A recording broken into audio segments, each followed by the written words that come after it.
ये कहानी है नील और आर्या की, जिनका प्यार समय और परिस्थितियों की कसौटियों पर कसा गया। नील एक प्रतिभाशाली चित्रकार था, जिसके हाथों में रंगों को मिलाने की जादूगरी थी।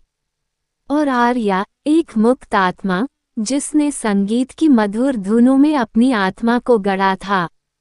उनकी मुलाकात एक सामान्य दुर्घटना में हुई, जब नील की पेंट ब्रश आर्या की नोटबुक पर गिरी और उसमें रचा बसा संगीत रंगों में बहने लगा। प्यार ने धीरे धीरे अपने पंख पसारे और नील और आर्या ने साथ मिलकर संगीत और कला की एक नई दुनिया को जन्म दिया।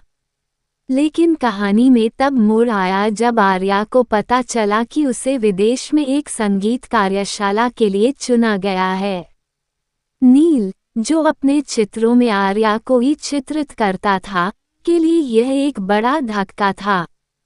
वह जानता था कि आर्या का जाना उनके प्रेम की परीक्षा होगी।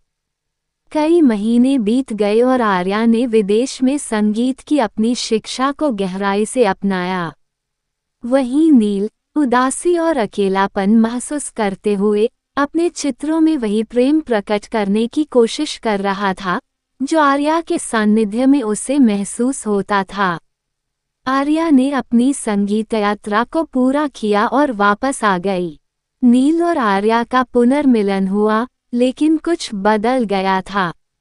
सांस्कृतिक मतभेद, आर्या के संगीत में बदलाव और नील के चित्रों में आई उदासी ने उनके प्यार को प्रभावित किया।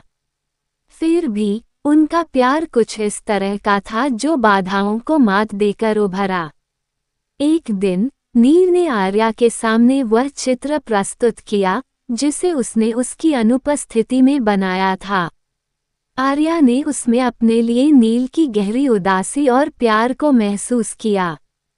उसी पल आर्या ने एक ऐसी धुन बजाई, जिसमें उसने अपने दिल के हर कोने से नील के प्रति अपने प्रेम को व्यक्त किया। संगीत और चित्रकला के माध्यम से उन्होंने एक संवाद स्थापित किया, जहां शब्दों की जरूरत नहीं पड़ी। कहानी समाप्त होती है, लेकिन उनका प्यार एक नया आयाम पा चुका था। एक ऐसा प्यार जो उनकी रचना, उनके संगीत और उनके चित्रों में अमर हो गया था।